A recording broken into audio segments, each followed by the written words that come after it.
Ndabaramukije mu izina ry'Umwami wacu Yesu Kristo. Twongeye kugirirwa ubuntu n'Imana bwo kumva amajambo, bwo kumva ibitwerekeye, bwo kumva ubuzima buturaba biciye mu kiganiro ubuzima buhindutse. Reka uyu munsi tubandanye ku cigwa cacu ibikomere vy'umutima. Tugiye kurabira hamwe ibikomere vy'umutima mbega biterwa n'iki. Ibikomere vy'umutima twararabiye hamwe ko uwari wese ashaka kugira ibikomere vy'umutima, uwukijijwe udakijijwe, ukiri umuyabaga n'uwukuze. Ivyo bihe batashobora kubibamwo uko umuntu wese yoba angana. Ivyo bikomere rero bishobora kuva kuki? Urashobora kugira ibikomere kubera ko umuntu ashobora kugira ibikomere bitewe n'uko yabuze umuvyeyi wiwe yakunda, mama canke papa. Umuntu arashobora kugira ibikomere bivuye ko yabuze umuvukanyi wiwe yakunda, yari kirumara ku buzima bwiwe, na cane cane nko mu gihe usanga umuvyeyi yari wakumenya muri vyose canke yagufashe mu mugongo akaca apfa. Urashobora kugira igikomere gikomeye canke umuvukanyi wawe ari wa wundi umenga yari vyose kuri wewe, Imana ikacimuhamagara. Aho urashobora kugira ibikomere. Ibikomere kandi ibikomere vy'umutima birashobora kuva ko umuntu yatakaje akazi yazigamwo vyose, akazi yazigamwo gutungiramwo umuryango, akazi yazigamwo ikizomubeshaho, ako kazi kakaba karaheze akirukanwa. Ahantu umuntu ashobora kugira ibikomere vy'umutima. Umuntu kandi arashobora kugira ibikomere vy'umutima bivuye ku guhemukirwa. Umuntu agahemukirwa n'umugore wiwe, umuntu agahemukirwa n'umugabo wiwe, umuntu agahemukirwa n'umukunzi wiwe, umuntu agahemukirwa n'abana biwe. Ibikomere cane nivyo bigaragara muri iyi minsi turimwo, aho umuntu usanga afise igikomere, yakomerekejwe n'umugabo wiwe, yakomerekejwe n'umugore wiwe, yakomerekejwe n'abana biwe. Urumva ko ibintu nibidasanzwe ku buzima rukristo. Ibikomere kandi birashobora kuva ku isanganya ryoba ryarabaye, ryatwaye ubuzima bw'umuntu canke vyatumye hari ibintu bipfa. Muri ico gihe ko ukamenga ko wowe wari ufise ico wokora, ico gihe utakoze. Rero ukaguma wiyagiriza muri wewe ko hari umuntu yapfuye kubera we ataco wakoze ngo ariko urakora ubuzima bwiwe, canke hari ibintu vyononekaye kubera ko ataco wakoze kandi wari ufise ico wokora kugira ngo bigende neza. Nibashaka gutuma umuntu agira igikomere muri we. Ibikomere kandi birashobora guterwa n'ibibanza twabayemo. Umuntu ashobora kuba mu kibanza akahabonera ibintu bibi.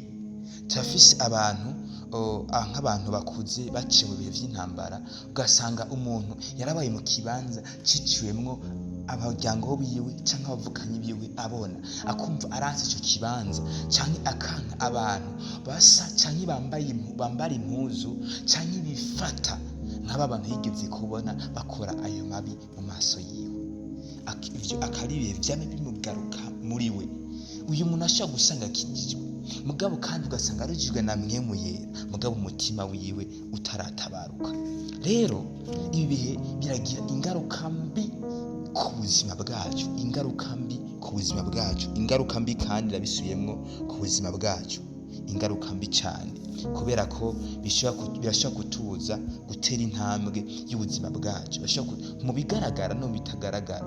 Ibi bihe iyo umuntu abifise, Dawudi niwe yaciye yandika avuga ntiyisanzura, ntakura amashimwe, arashaka kuba asenga, mugaha akagera igihe akibonye akumva arahindura isengesho. Ivyo bihe avyibutse agahindura isengesho, ivyo bihe yongeye kuvyibuka akumva ko abaye atakaje ubuntu muri we. Rero ibi bihe birashobora gutuma kandi utabaho neza, utabaho ubuzima bushitse. Reka tubirabe mu ngaruka ziterwa n'ibi bihe. Ibikomere vy'umutima birashobora gutera ubuzima bw'uruhagarara, ubuzima bw'uruhagarara, ubuzima bwawe bw'ibigaragara canke ubuzima bwawe n'Imana, ico twita la vie déséquilibrée. Ubuzima bw'uruhagarara, aho wumva udatekaniwe, aho wumva umenga nturashika, wumva mbere hari n'igihe wumva ubugaragwa uvuye kuri vya bihe. Ariko kandi ibi bihe nyine bishobora gutuma udatera intambwe mu migenderanire yawe n'Imana cyangwa imigenderanire yawe n'abantu. Kumva ko hariho abantu wansi, kumva ko hari abantu tuganiriza, kumva ko hari abantu tugira abagenzi, kumva ko hari abantu mutosangira kubera ibi bikomere wigeze kugira. Wumve rero ko ibi bihe birashobora kukubuza ukubandanya ubuzima bwawe. Ibihe biragira ingaruka zidasanzwe ku buzima bwawe.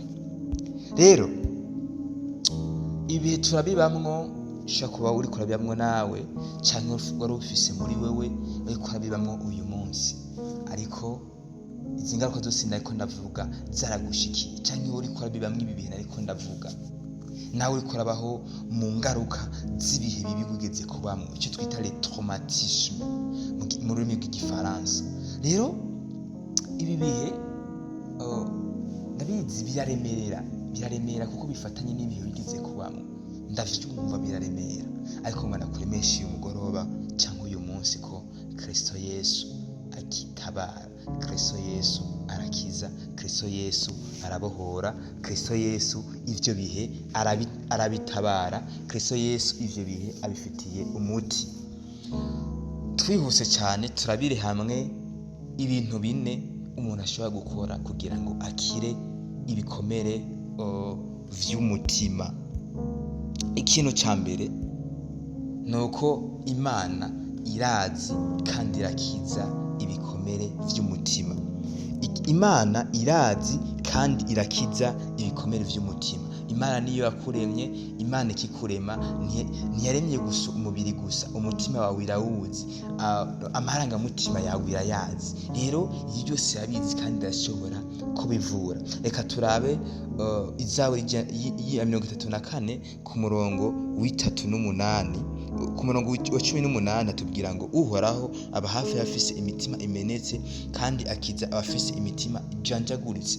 Uhoraho akuzi ufise umutima umenetse, Uhoraho arakuzi ufise umutima ujanjaguritse, Uhoraho akuzi kandi akuba hafi, kandi arashobora kugukiza, kandi arashobora kugukiza. Ndabisuyemwo, kandi arashobora kugukiza. Luka igice cya 4 ku murongo 18 Yesu ari niwe ubwiwe yivugiye ngo mpemu w'Uhoraho ari kuri jewe, nicyo cyatumye andobanutsa amavuta kugira ngo mbwire aboro ubutumwa bwiza. Yantumye kumenyesha abarindwa ko barekuwe n'impumyi ko zihumuka, no kubohora abanywagutse imitima, no kumenyesha abantu umwaka wo kwemegwamwo n'Uhoraho. Kristo Yesu yaratoranijwe. Kristo Yesu afise ubwo bubasha bwo kubohora abanywagutse imitima. Wumve ko Yesu rero arabizi ivyo bihe, ariko kandi arashobora no kubikiza. Ikintu cya kabiri ushobora gukora kugira ngo utabagwe cyangwa ubuhoke ni ibikomere vy'umutima. Icya kabiri ni ukubabarira, nigo rufunguruzo rwo gukira indwara y'umutima cyangwa indwara cyangwa se mbabarire nkoresheje indwara y'umutima, navuga ibikomere vy'umutima. Kubabarira nicyo kintu cyonyine gishoboza kwegera, gushoboza kumva uremurutse, gushoboza kumva uteye intambwe, gushoboza kumva hari ikindi kibanza ugerereyemo. Wumve ko peu importe uko umuntu yoba yarakubabaje, peu importe ibihoba warabayemo, peu importe uko abantu baba baraguhemukiye, wumve ko kubaharira nigo rufunguro ryo gukira kwawe. Umuntu amuharira atari ko abigusavye, ukamuharira kugira ngo wubuhoke muri wewe, kuko ni usanga uri kurababara. Warashima umuntu ashobora kuba yaraguhemukiye ntanavyitwararike, ugasanga ni kurababara. Rero ashobora kumuharira kugira ngo wewe uremuruke, kugira wewe ugire amahoro, kugira wewe ugire ubuzima. Reka turabe igitabo ca Matayo igice cya 6 ku murongo 14 atubwira ngo kuko nimwaharira abantu ivyaha vyabo, na so wo mwijuru azobaharira namwe, ariko nimutaharira abantu ivyaha vyabo, na so na so nawe ntazobaharira ivyaha vyanyu. Wumve ko guharira n'urufunguruzo rwo gukira kwawe, guharira n'urufunguruzo rwo gutabarwa kwawe. Ndabizi biraremereye, ndabizi bifise ubushobozi muri wewe, kubera ko n'ibihe usanga vyaraganje ubuzima bwawe, ariko uyu munsi fata ingingo yo guharira kugira ngo ukire.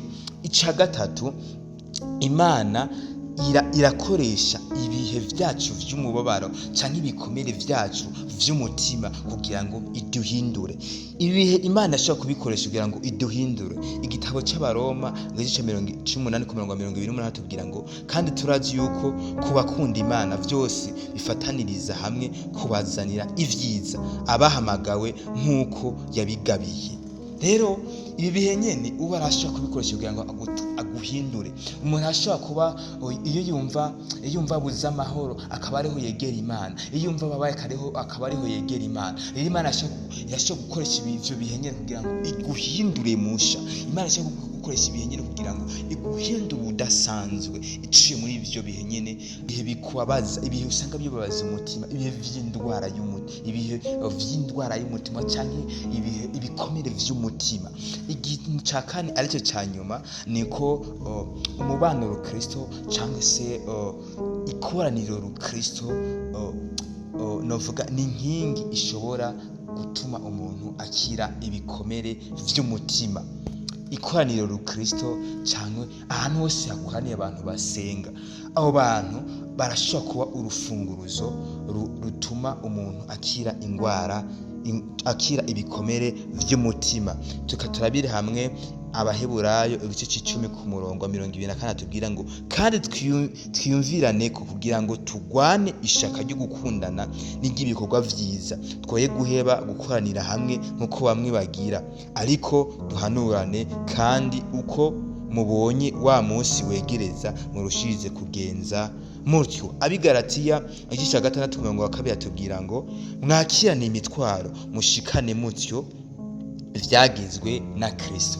Rero wumve ko aho koranira, aho uri, aho koranira, ahantu usengera, ahantu usanzwe ufashizwa amajambo y'Imana, aho hantu harashobora kuba inkingi ishobora kugufasha mu gukira indwara no gukira ibikomere vy'umutima. Nawe usanzwe ukoranira aho hantu, wumve ko hari icyo ufise uterera ku muntu yabaye muri ivyo bihe, ku muntu aganjwe n'ibi bihe bibabaza umutima, ibihe uvuga bituma ategera Imana. Wowe nimba waratoranijwe ukegera ukaba muri yo novuga muri ivyo bihe vyo gusenga, aho hantu wumve ko hari icyo utegereza gukora kubw'uyu muntu, haba kumusengera, kumuremesha no kwikorera umutwaro wiwe kugira ngo nawe yumve ko agize amahoro.